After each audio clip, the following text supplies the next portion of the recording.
Hi, my name is Tim Sales. Do you know that there are very specific differences in what the poor, the middle class, and the wealthy buy with their money on payday? It's so simple yet so different it nearly knocked me out of my chair when I finally understood it.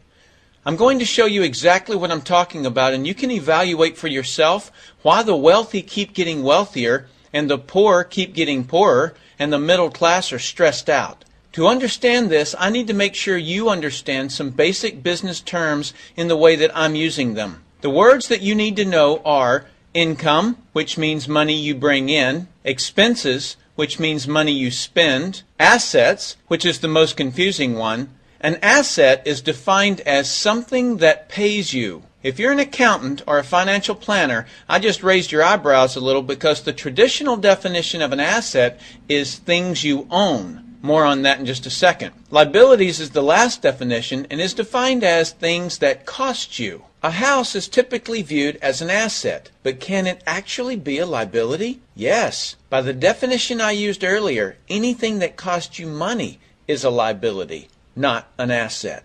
But to answer your curiosity, yes, a house can be considered an asset. When is it an asset? When it pays you money. If you were to buy a house and rent it out, and it paid you a positive cash flow every month, that would then be considered an asset. One more time on the definitions just to be very clear before we continue. Income is money you make, expenses are money you spend, an asset pays you, and a liability costs you.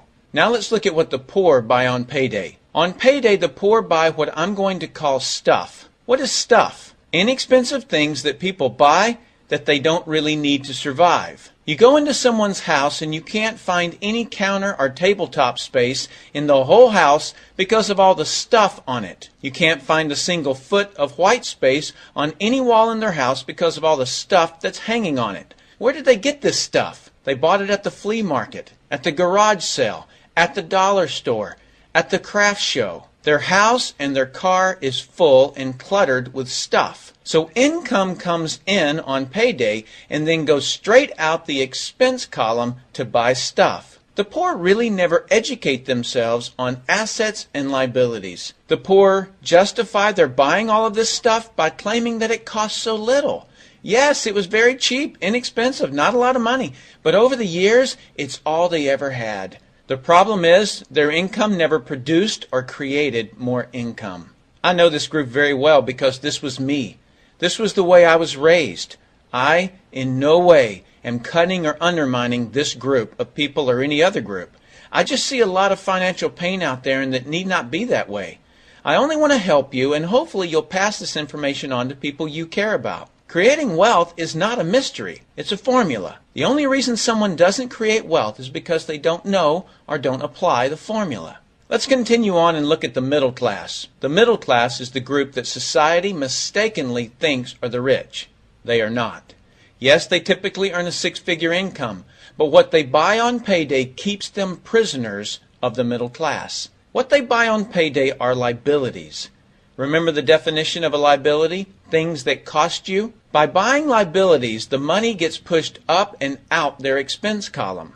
Liabilities are items like cars, boats, houses, airplanes, credit card debt. Let me explain the way this happens. On payday, the middle class make a nice big paycheck. Let's say $15,000 for the month. They then split that down the middle and pay their monthly expenses with half, and with the other half, they make a down payment on a new car. The car costs $7,000 down, and after they tack on the insurance and the maintenance, that liability costs them $1,100 new dollars every single month. A few months go by and they want a boat, then a vacation home, a Rolex watch on the credit card, a vacation on the credit card, and before you know it, their liabilities have raised the expense levels to near or above their income levels.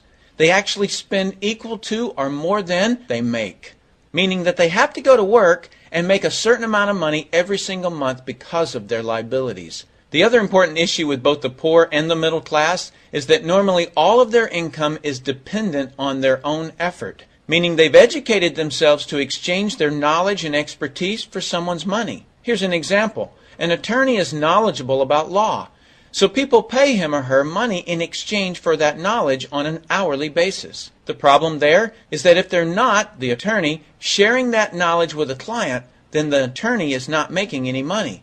Their stress level is as tight as a piano string. And if you were to ask them to go to dinner with you, they very rarely can because of how much money it'll cost them to take that time off. On the surface, life is merry. The reality is that it's a roller coaster ride. That's the middle class. Now let's look at what the wealthy buy. On payday, the wealthy buy assets.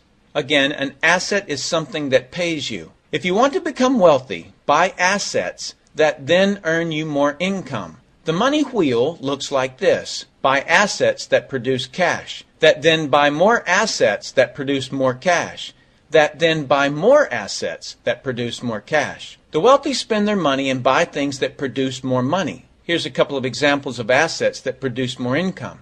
Investments are the obvious: stocks, bonds, real estate. Education is another asset.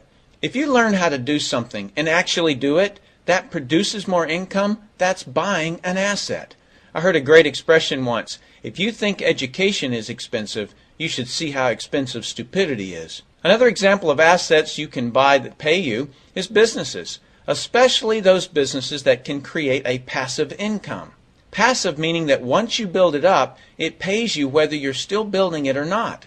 A little example is if you buy a pinball machine and put it in a barber shop. You don't spend any of the profits. You save them until you can buy another pinball machine and put it in another barber shop. This, by the way, was Warren Buffett's first business.